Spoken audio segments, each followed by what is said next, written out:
cannot describe how excited I am to drive this car. Oh, sick. I got it my first try, and it's a twin disc. Oh my God.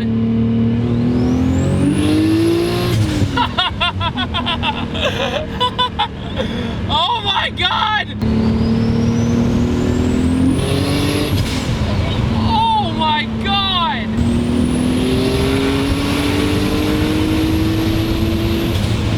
Woohoo!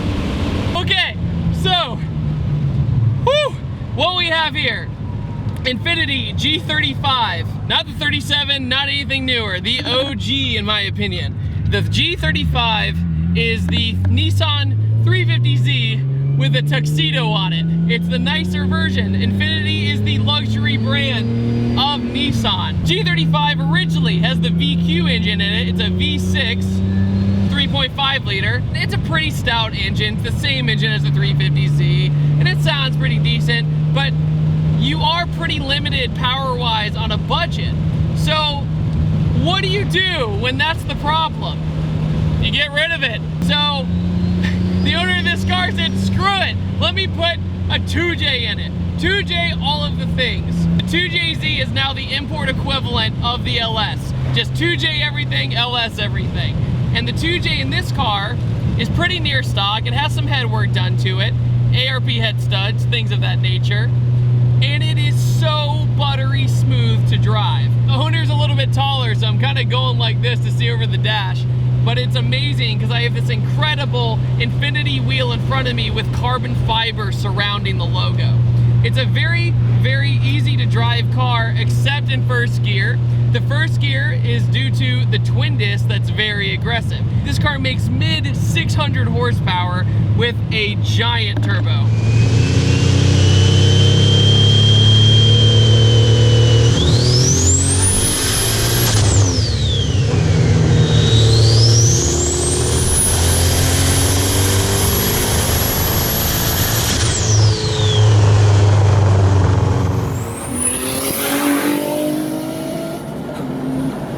This also has a CD009 transmission out of the 350Z. It is so good compared to other engine swaps with the 2J like the R154. It just does not compare. The CD009 is the trans to get when you do a JZ swap.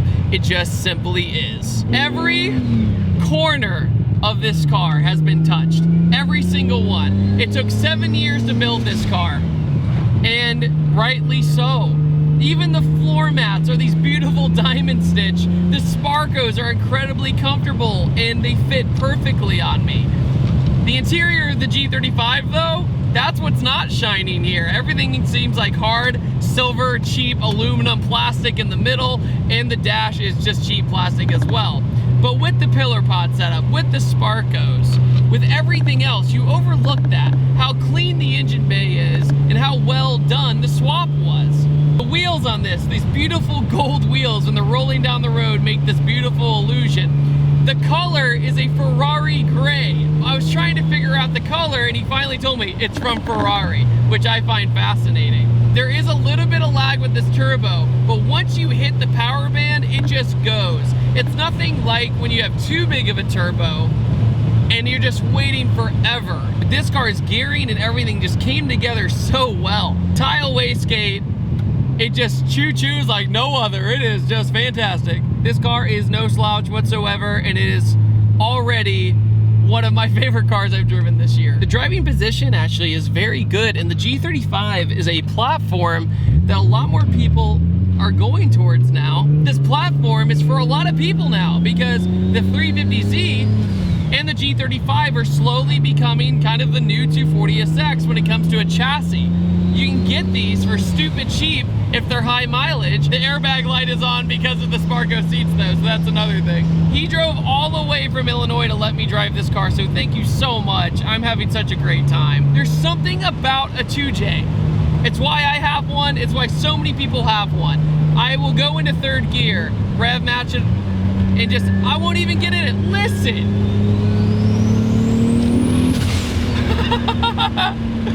Ah! Life is so good right now! But the VQ is a pretty big engine.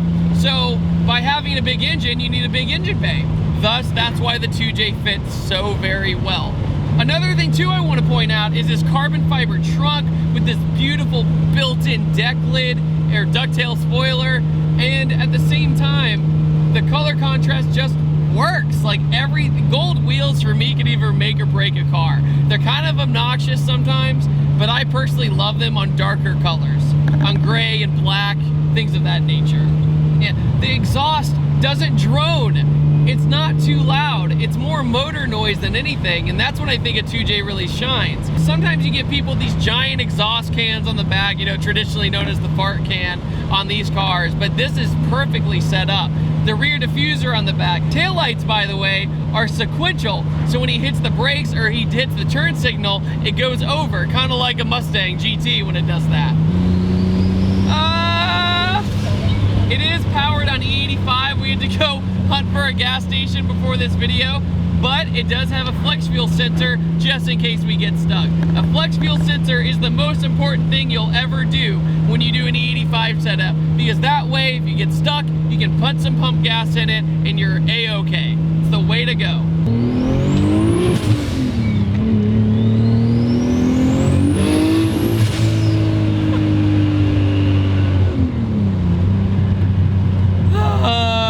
Horn is strong with this one. You can like hear it echo off the trees.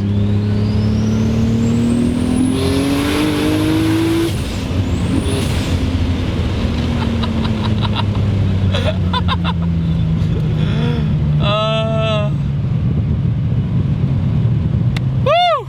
Useless, yes. Crazy, yes. Fun, absolutely. This might sound crazy, but the way the power comes on in this car really reminds me of the FD2J car I drove last year. That RX-7's power came on way later, but it hit in such a different way compared to the smaller turbo cars.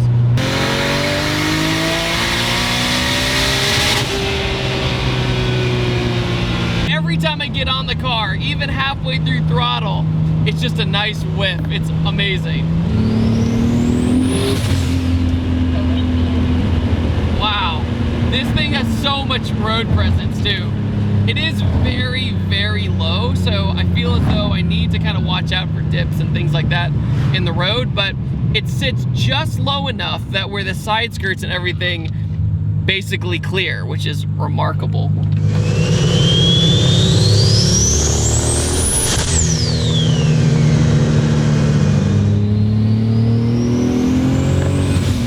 Oh my God!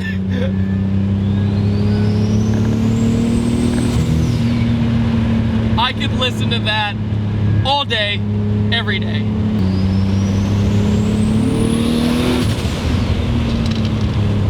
Whew!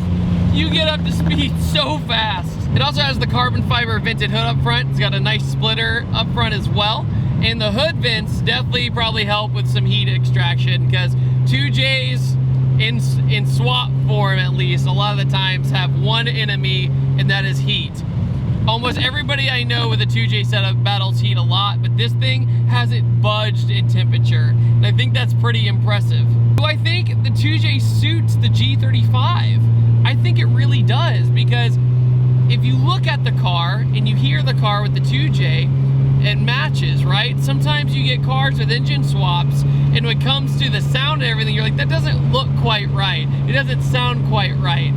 But this, I don't think it's sacrilege at all. I just think it's an absolute joy to drive. And I've not stopped smiling this entire review. And I'm so thankful that I get to do stuff like this. These are the types of cars where I go, wow, I am the luckiest dude in the world. It also has large Brembo brakes, so it stops pretty much on a dime. It has brand new everything. So the car feels very stout, very well put together. I just had a weird thought. I think this is the closest thing I felt, other than a sunlight in my eyes. This feels like it's the closest thing to what a modern Mark IV Supra would feel like when you drive it around. And that's not an insult. It's just so well put together. Yeah. Oh yeah, speaking of that, the license plate says, oh yeah. So when you go into boost, you go, oh yeah. I make dad jokes I'm a dad with no kids. So I want to thank the owner of this car so much for the long road trip. He was down here for Z Nationals, and it was amazing of him to do this. He actually didn't really want me to talk about him that much, just so he doesn't get a lot of attention, so I just wanted to respect that. And thank you all so much for watching this video. What do you guys think about this 2JZ swap? I think it's amazing. Have a fantastic day, and don't forget to subscribe. See you guys.